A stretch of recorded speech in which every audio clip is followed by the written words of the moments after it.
Sean said he will calling in. Let's see, attendee. Okay, let's see, allowed to talk. You got somebody on there now, 4755. Hello, is that you, Sean? It is. Okay. Great. So we Okay, have a quorum. so now we have a quorum. All right. All right, then with that, I am gonna call the March 14th CPC to order at 7:05. Okay, hold on. Let me start. I'm sorry. I start the recording too. 1 second. Sorry. Recording on this computer. Okay, now you can call the meeting. Thank you. All right, with that, I will call the March 14th Community Preservation Committee to order. With that, roll call, if you would, please, Dan. Sure enough. Sean, you Here. here? Sean. The answer. Here. Okay. Amanda. Present. Loretta. Don't see her. Okay. Bob. Present. Present. Thank you. Bill. Not here. Tom. Oh, he's getting connected to audio. We'll give him a second. I'm here. Erica. Not here. And Justin. I am here. Okay. Tom, I will give him a second more, but I'll call him present at this point. What do you think? Okay, that's fine, if he's Okay. calling in. All right, so we do have quorum. All right. With that, we'll go to the minutes of the February 21st meeting that was sent out. Did everybody have a chance to read them? Yes. Yes. That's, I would look for a motion Motion to approve as presented. as presented. Do I hear a second? Second. Amanda was- seconded it. Amanda, okay. Any discussion? None? All in favor? Aye. Aye. Aye. Opposed? The ayes have it. The minutes are approved. Okay, under new business, there's a public meeting in the Waltham Housing Design Services for replacement windows at the Arthur J. Clark apartments on Pine Street. I see Mark and John are both here. Who wants to start the presentation? Justin, can you hear me? Yeah, I can. Okay, it's Tommy. I got you. And we marked your present, so, I just don't see where I'm on. well, you are, because we can hear you loud and clear, and your name is up in lights. What's that? Your name is up in lights. It's very impressive. It says Tom Creonti. Okay. All right, again, Bottom left. John Gollinger is the executive director from Waltham Housing, and CA. Mark Johnson is assistant executive director. Who wants to do the presentation on? All right, I'm good.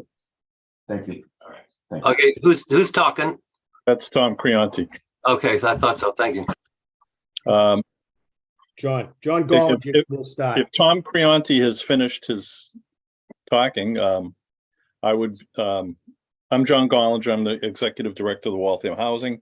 I think what I would like to do is just kind of present something, and then Mark is more familiar with all of the details and the technical stuff, and he can answer any questions that the board may have after I just give you a brief outline of what we're attempting to do.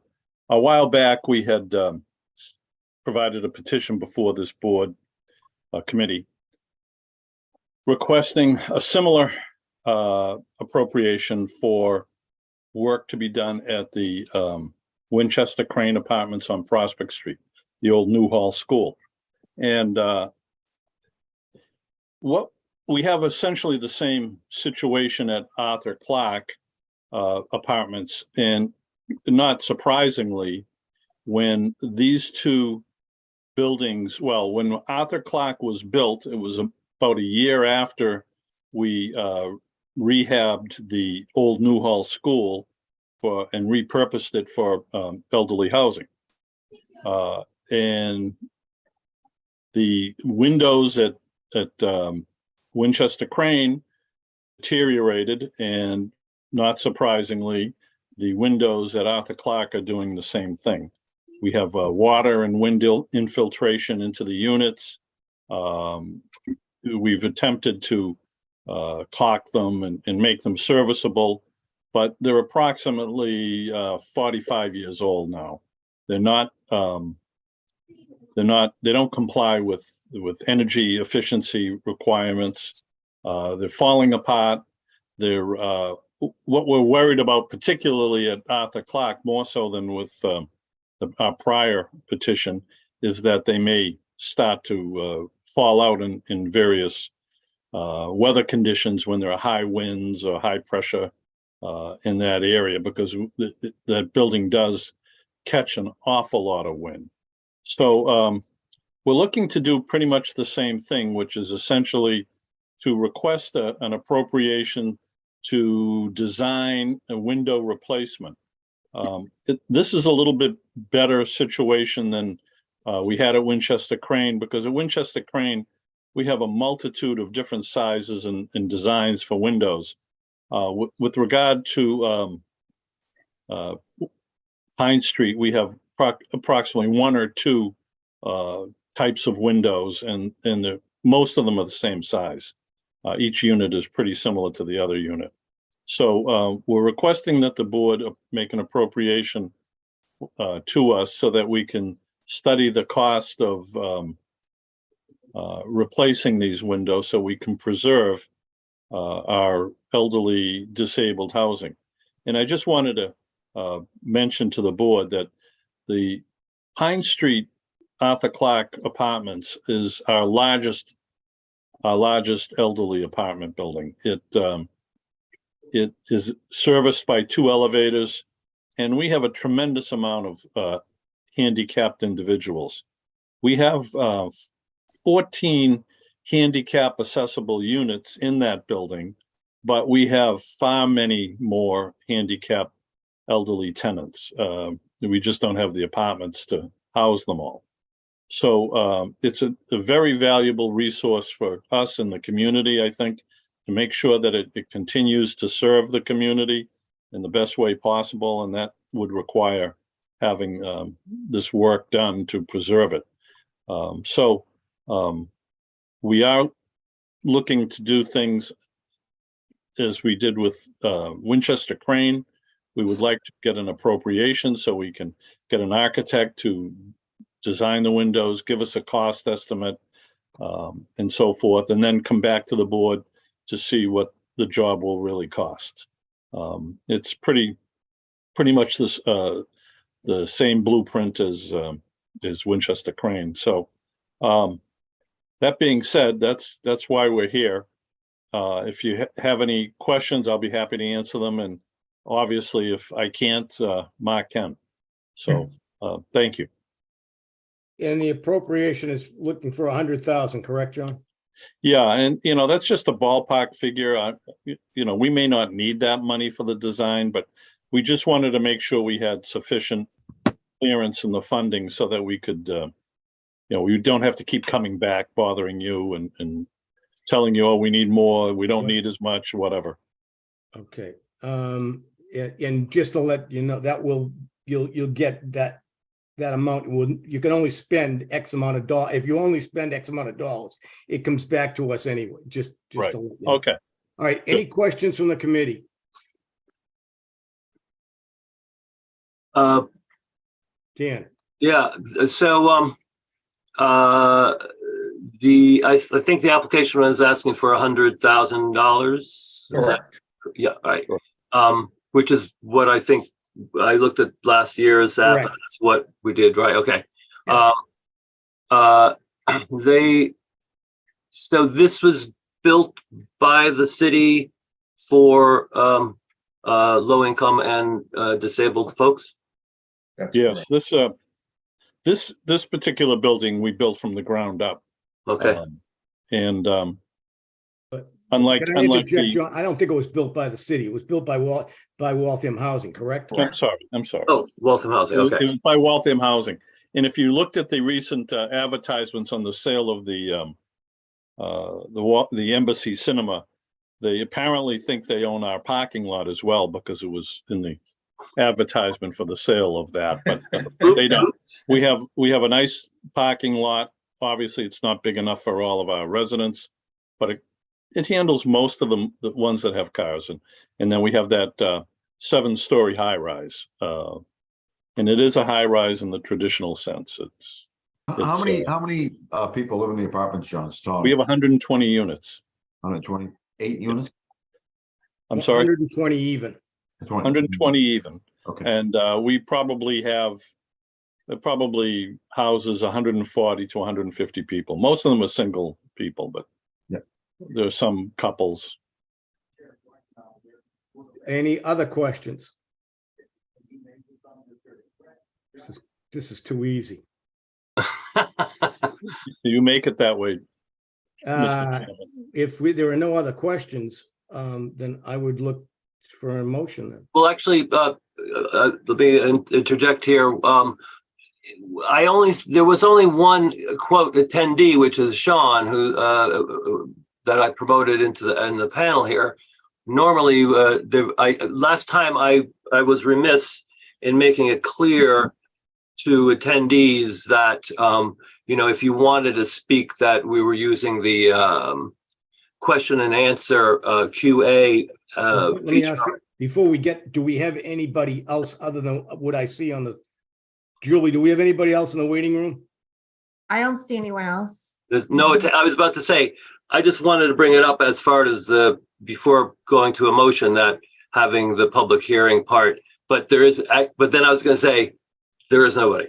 And that's exactly why if I had seen people, I would have asked the general audience, and I Okay. did. So with that, then I'll close that portion of the meeting, and I'll look for a motion. I'll make that motion, Justin. Okay, so you're making a motion to approve, Up to to recommend to the city council the approval of $100,000 for the design of the Pine Street windows. Is that correct, Tom? Yeah, Pine Street, 48 Pine Street, and whatever's not spent comes back to us, correct? Correct. Oh, yeah. And the city, that's with any one of the projects, with the money that isn't spent, that goes back to general fund.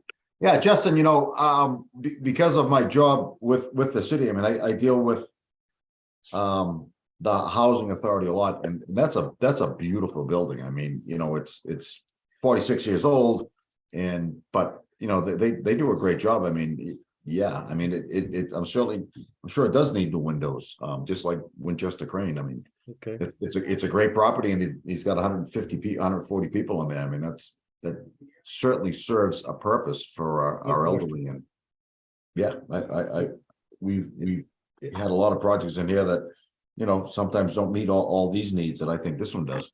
Okay. Do I hear a second? Second, Okay. Any discussion? Seeing no discussion, all in favor? Aye. Aye. Any opposed? The ayes have it. Thanks, John. Thank you, Mark. Thank you very Thank you much. again. Okay. Thank you once again, members of the Thank you. committee. We Okay. appreciate your help. Thank you, gentlemen. Take care. Thank you again. All right, old business. The Hardy Pond area project. Julie, are you there? I'm here. Yep. Did we get anything else back on that? No, just what Katie's Just what we talked response about was. last meeting? Not since, Not The nothing. last Okay. letter, Well, yeah. Dan, you look like you have a, Yeah, I basically one of the things I'm trying to find minutes and also because I did find some minutes in it was 2013 or 14. It got delayed to deal with because that's when the Fernal came in and the mayor asked us not to deal with it. I read that in some minutes. And I haven't gone far enough to find when we sent it to the council, which my memory is pretty clear that we did. But one of the things that when I bring this up is, there's when the council, whether the council approves it or not, there's something happens at city council after we approve something and send it to them, right? And I think it would be, If we approve the recommendation. Yeah. It goes to the long-term debt committee. right, If they approve it, it goes out to the committee of the whole or the council itself and generally gets voted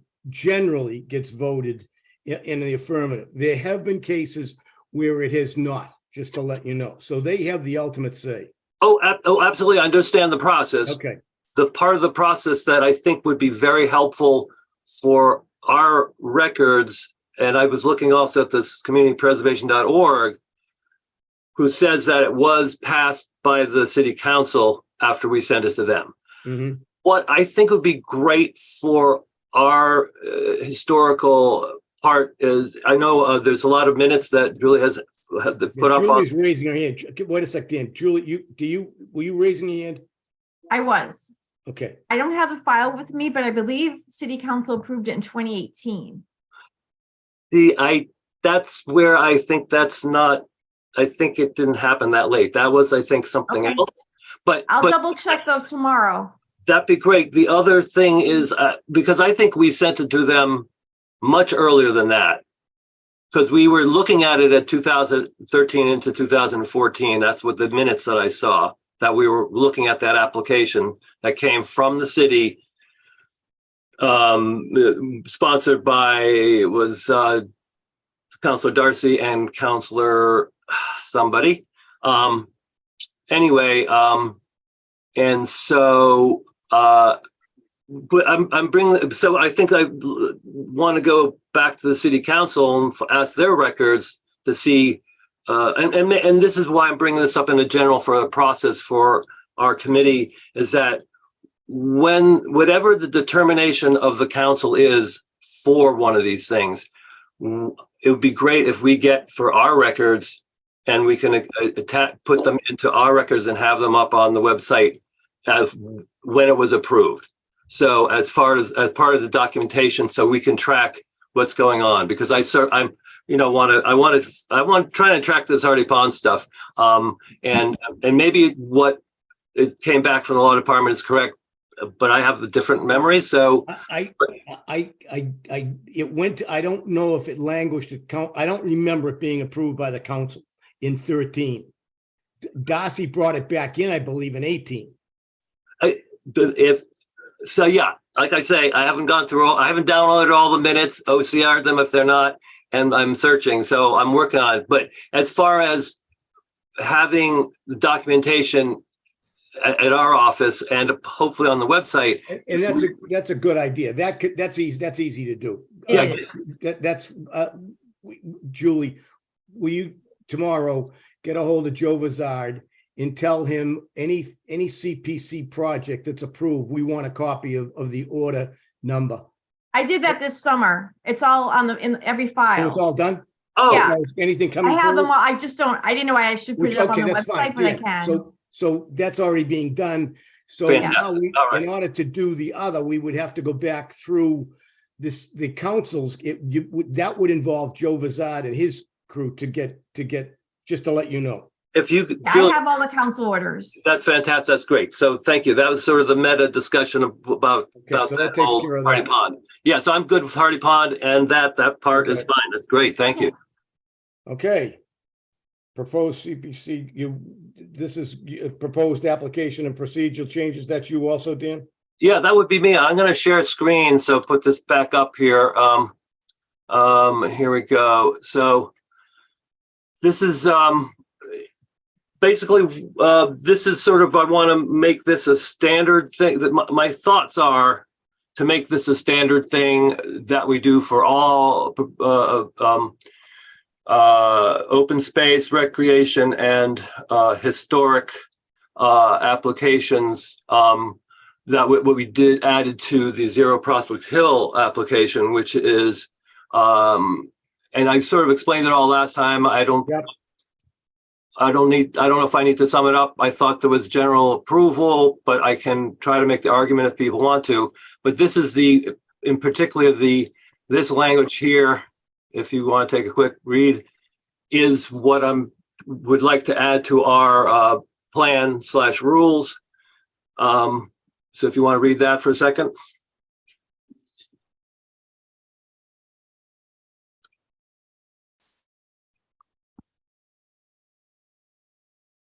And again, this is what we added to 0 Prospect Hill Road. This particular section right here. And so that's what I'm proposing, and that we adopt this as our standard procedure. A question. Go ahead. What would the enforcement mechanism be for this? Well, that's a very good question. Well, I mean, how, Like, could we compel, that No, building, building? Yeah, We that's have my, no- we that's have my no power. concern. I also want to state, I don't understand, I don't know what the holdup is. I guess, and maybe Justin, you have a better sense of why this is such, seems to be such an issue. I'm sensing a lot of reluctance from the city on this, and I don't know why. It seems pretty straightforward to me. I can't answer the question because I don't disagree with you. Okay. so these are all, this is legal documents, right? The city, so if this document goes to the city council, gets approved with this language, and then whoever, whether it's the city or some other organization that's doing it, this is part of the legal document that they have to operate under. So that's where so who would enforce it is a good call, because right now, we're having a hard time enforcing it. We have no enforcement powers, period. I mean, Correct. all we are is basically a volunteer committee. Not basically, we are a volunteer committee. So, Wait, are you getting paid? Come on. so again, if the city passes it, which I have no clue how this thing is going to go, to be honest with you. They would have to enforce it on themselves, because and realistically, Dan, I don't remember doing any open space for anybody but the city, and this is basically what you're looking to put a CR on. Well, yeah, I'll give you an example. I think there's a thing called a group of 10 citizens can take a lawsuit against any city or town. So if this is a legal document that says there has to be a CR first before you can do anything, then if something happens in whatever organization, again, whether it's the city or if it's the other organization, then the city could go after them if they wanted to. But it's a legal aspect that gives someone the ability to present a lawsuit against whoever it is for not following the prescription of what has to happen. And that's what I'm putting in there, and that's what I suggest. I don't see how this hurts. Yeah, right doesn't now, hurt. it's right now, it's in the statute. Okay, we need a CR. This is just, it's redundancy to an extent. It's anybody, like you said, people could sue the city right now for not doing it. But no. So here's the difference. What's happening now is stuff is happening, and then no CR is being put on. This says it has to be put on before you can do anything to the real property. Okay, all right. And that's a big difference, because once something happens on some property, it's a lot harder to get things changed, to stop stuff, versus, if something starts happening and there's no CR, then I have one quick question for you. Yeah. How much construction do you figure is going to be done on, with the exception of Fernald, okay, on Prospect, let's say the one we just approved the other day, okay, last month, Prospect Hill, or Arcadia, 90 Arcadia was a piece of property that we acquired. There's been no, so. There was parking lot put on the parcel on Trapello Road. And that was not, I'm talking about Arcadia, okay? No, I know. I'm giving another counter example of a piece of property purchased with CPA money on Trapella Road where the playground got put in, and then some of it got used, for parking lot, and there is some open space left there. But that was. There's that no was CR. that was- There's no CR that put was- on it. When That was for improving the, I don't believe a CR is necessary there. every property purchased with CPA money for open space Was has it- to have a CR. Are you talking 385 Trapello? I think I am talking Okay, all yesterday. right, okay, yeah, you're right, okay. Okay, so, so this is where again, I totally hear, we are not enforcement. This is just, a hook to put in there to make it clear to whatever organization is doing it, whether it be the city or some other organization, that this has to happen, before construction. So it's basically, yes, it's the law that it has to happen, but I'm saying, let's put it here that it has to happen before, so a full plan of what's going to happen on that property is been figured out, and the correct organization that can take the CR knows about the plan, and then will take the CR, and then the construction can begin. And that's the right way that should be happening anyway, but it hasn't been. So I think we should just add it to every one of these three types. mean, Okay, you've heard, anybody, any other questions? I was just gonna add, I mean, I suppose our enforcement could be that we don't sign off on the reimbursements. Oh, That's pretty hardcore, especially if we're dealing with the No, city. I'm not sure. I don't know if I'm comfortable with that. I'm just saying that is our only pivot point. That's the only But- power we have is the money that we have allocated and we sign off on. But the problem with that is if you're acquiring it, you gotta pay it up front. So- Right. Right. well, the If- acquiring stage, that's not, this is talking about construction. No construction work or modifications can begin on the If real. you're acquiring land, you need to have the conservation easement in place when you acquire the land before you do anything. So it's not like they can acquire it and they could do it later, but why? Just do it while you're Well, no, well, this allows for acquiring the property and then figuring out the plan. All right, so that is a possible, this is not, okay, either way of those, but still, yeah, I don't know. I'm just trying to give it some teeth. Oh, If I may, Sure, the hardest part of my job with COVID was non-enforceable restrictions. The masks, Yeah. 6 feet apart. So I don't know how this could be enforced, so that I'm at a loss.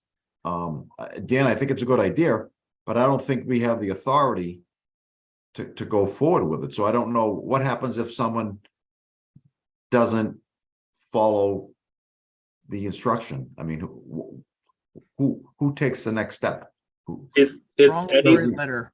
I'm sorry?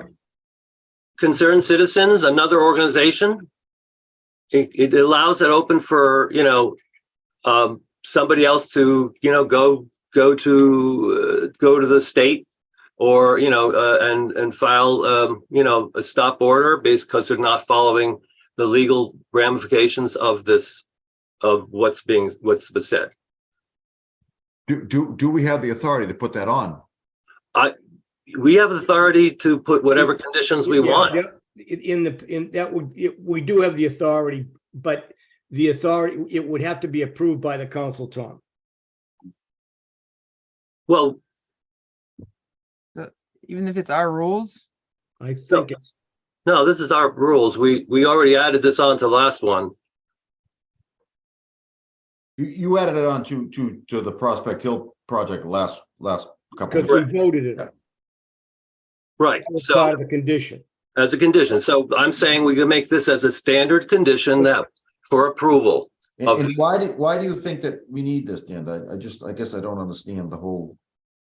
Because there's no dang, I almost swore, excuse me, Uh-oh. CRs on anything.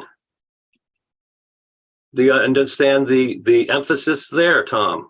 I do. Okay, well, I'm trying to help help the process so that won't happen to any more future projects because the city is in arrears. Do you understand that there are other communities that have been threatened with loss of block grants and other things from the state because they haven't done CRs on their property? So I'm actually looking out for the whole city of Waltham here by trying to make sure that CRs get done. And this is what happens when you get a process engineer as a clerk of your committee. So You're a good member. I mean, you think things that a lot of us probably wouldn't. I mean, you're a good member. well, thank you for that. You're a valuable member. But Thank you very much, Tom. who is the liaison from the Conservation Committee that's on our board? Is it Doyle. Bill Doyle? Bill Doyle, yeah. And what's his thought on this? I mean, I thought, Is it well, tonight? I will, what I heard from the meeting about Fernald in front of conservation was that this was actually either his and or the chairs or both of their idea to require the conservation restriction get put on before anything can happen at Fernald. And I heard that and I said, that's a great idea. Let's do that earlier and upfront instead of having it now be, there's that whole plan got made and almost was going to happen without, any conservation restriction. And, I keep wondering who's going to want to take a conservation restriction on the current plans for Fernald. Put that aside, the concept that they put their foot down there at that part of the process, I'm saying let's take that foot and move it forward and put the foot down here. Okay, anybody else? I would say that I support this. I think it's, it's a little bit duplicative. We don't necessarily need to because theoretically we're supposed to do this, but I don't disagree that it's not a bad idea to put it in. I just said a double negative.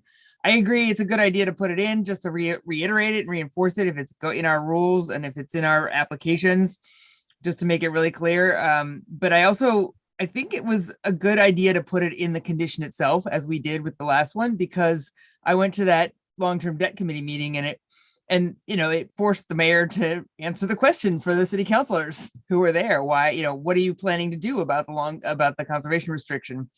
So I think just kind of making it more a part of every application or every approval, it can't hurt. I have a better, Dan, I also agree. But my thought is, why don't we just do it as a contingency on vote it as we would make it a contingency. Make it a contingency on the project. Well, that's what I'm saying is that our plans will say that we add this as standard contingency to every application that we approve. Let me ask you a question. Okay. How many lawyers do you think the city has? 5. I have a feeling whatever answer I say is gonna. It doesn't matter, okay? How many do you think read our plan? I'll give you an answer. 0, okay? So if this. I'm gonna interrupt, Justin. I'm saying we do add this as a text. This part that here, like we did for the last one, that text will get added to the motion that we approve. Okay, no, if we just add it, it's got to be said on the vote. So it goes with the vote. So Yes. Okay. Yeah. Absolutely. So my thought is skip that, but we'll make it our policy that will do that on the vote. Can I ask a question? Sure. What do other cities and towns, how do they handle it? There's got to be a precedent for this. Well, the thing that happens in other cities and towns is that they actually have somebody usually working in the planning department who's actually kind of like is someone into work on all this stuff. I know we have Julie, wonderful program manager for our committee, but having actually somebody's job to make sure all this stuff happens in planning. And so this city has not embraced that concept of how to look at the CPA aspect of working with the CPA and having that kind of integration to make sure everything works well. So we have a deficiency in our organization of the city to. Well, not we have just a city planning. planner. We have a city planner on our board.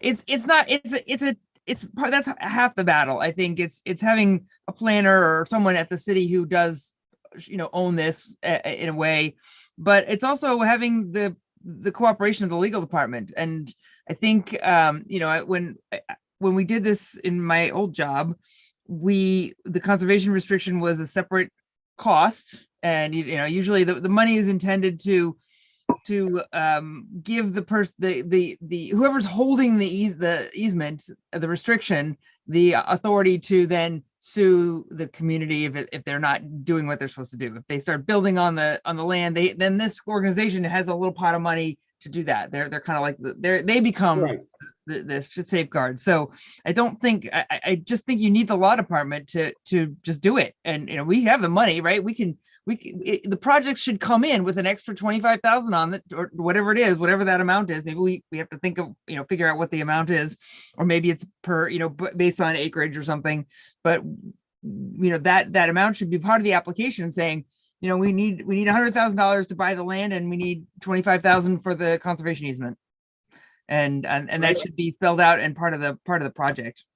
How about that, Dan? Have them find a CR holder before they come in. Well, boy, that's my dream, of course. That would be fantastic. That would change the process significantly, because sometimes you want to move fast to get something that's being sold. And so that kind of could hurt that situation. But that said, as an example, that would get in the way of that great idea, Justin. But the having a more an approach to working with applicants that it's not just 1 week in advance we get this thing dumped on us. I sort of think that's sort of where it would take more work, but maybe having the first, back in the previously years ago, there was a process with multiple meetings to be able to even vote on anything, right? You'd come one meeting, discuss stuff, and then there'd be some discussion, and then the next month you could vote on it. And in fact, even right now, we're supposed to act in our rules. We're supposed to say we can vote on it because it's supposed to go to the next one, but we can always overrule it easily enough. That all said, the larger view of working with applicants to help develop and make sure all that aspect of, are you already working on, do you have the plan for what you're going to do with this property? What I would have liked for last Zero Prospect Hill road was, there was some, we're going to make trails, we're going to make it nice. Well, that's very marginal. That's not really a whole plan. Like, what kind of trails? What is it? What kind of, is it going to be, stone dust? Is, how many trail markers? Are there going to be signs, like kiosks, benches for people to take a break in the trail? That level of idea of what for a plan on something as simple as Zero Prospect. So, if the Fernald came in with a plan for what's there now, I might have not voted to purchase Fernald, the way the plan is now. I'll be pretty honest about my opinion about the current plans for working on that are sitting around there for Fernald. And so, you know, having to know what's really going to happen. Now, mine Infernal's a big piece of property. I know there's a lot of things that can be done there. So that's on the large scale other end, but other things in between. Yeah, can we get people have more upfront information? I would certainly love to have more upfront information. You know, I mean, in particular, very clear, you know, the application we just approved 100,000 for, very clear. We're paying for an architect to figure out how much it's going to cost to put new windows in, right? That's a very clear plan, a step. And then after that, we're going to replace all the windows, pay for the windows, presumably, when they come back. I think there's been, and let's take the Hardy Pond conservation area. That was very clear. There was phases to what would happen to get first the tax takings, then try to buy properties, hire a consultant. And again, the law department answered that. I don't know what, Julie, did you get that out? No, I'm just talking about that. There was a very clear plan in that application. The plan is the law department is the only one that we can't hire anybody to negotiate. No, I think that's not the way I read that or heard it. What was said with the letter that there could be somebody, but it would have to go through a hiring process. I mean, bidding to go out. But anyway, but hold on. I'm just trying to give you an example of that maybe it's the case, and I read that wrong. What I'm trying to say is that the lease there was a lot of plan of what was going to happen in sequence and what the concept was, and well thought out. Wasn't perfectly thought out, but there was some issues, but a lot more than we get for most things. But I'm feeling like I'm just like talking on and on. So I think I need to stop here. Amen. All right. You guys put up with me. I don't know how you do that. All right. It's so patience. But anyway, and the thing is, you bring out good points. But does anybody have any more conversation on this? No one? I'd like to say, why can't we talk to the planning department about it? That's the way they do it in other towns. Why can't we implement it here? I know that department is in flux now. I heard that the planner retired, but I mean, eventually they're going to be appointing someone to replace the planner, and why not, stick this right in there at the get-go and put it on them. I'm not sure what aspect of that you would want to stick there. Well, we actually that would have to. This would also have to, I think, go to the council and the mayor. I believe that would, because you'd be altering the description or the job description of the planner, because it would come under the planner, and it's a great idea, and that's probably where it belongs. But I don't think all we can do is make a suggestion. Right, but isn't now the time to do it when there's no planner?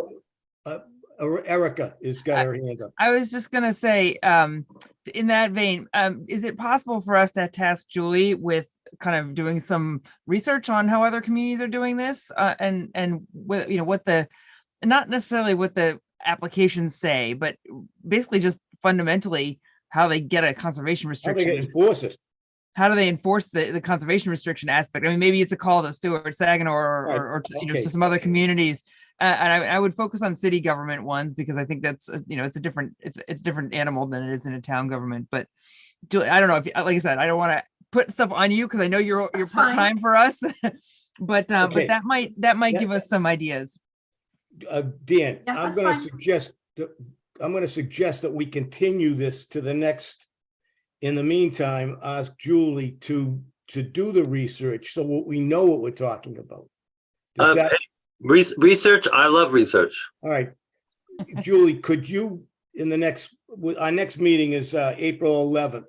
Can you find out how other towns do it? And if you have to talk to Stewart and Newton or anything that's acquired property for the town, city or town, how they put a CR on and how they go about it? Sure, no problem. That would be great. Does that take care of that for now, Dan? And then we Oh, can. yeah, there's not an application that we need to put it on tonight, so Nope. there's no, Okay. I would have asked for it again. But yeah, we can, The other thing is, I don't know how many more pieces of property we have available in the city, but. well, but they could be You have his. mine. Yeah. so- No, All right, if that that takes care of that. No announcements, all right, well, hold on a second. go ahead. So what I Yeah, sent Captain. out, what I sent out last week was also that looking at Zero Prospect Hill as an example, I think it would be very wise if we were to change our regulations to have 2 weeks to look over. No. Well, let me make the case that there was, last minute, a lawyer has to come from the department in and speak. And then there wasn't, we could have, if we had gotten that application 2 weeks, we could have had a written explanation and not have to spend of what the hell, why it was 4 million and not, 900,000. The question would have been asked at the same time. You have 2 weeks you had 2 weeks, you have a week to read it, or 2 weeks. The Board of Survey and Planning gets their packet a week, less than a week before.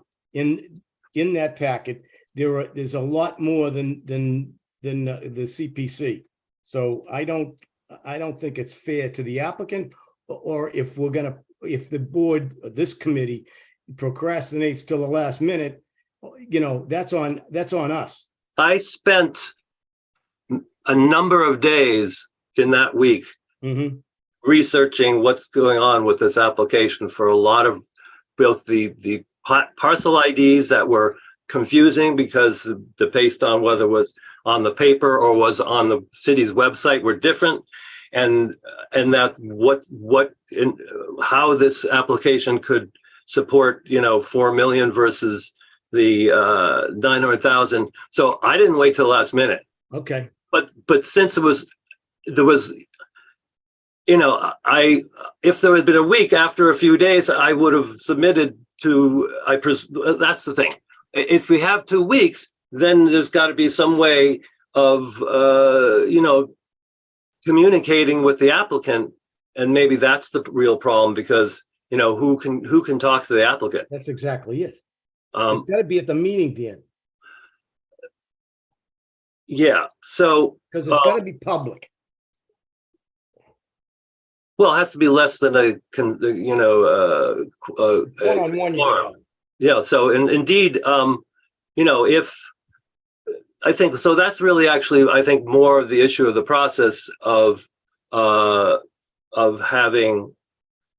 the ability to work with the applicant before the meeting. I don't, I hear, Justin, I hear you saying how things work in other committees.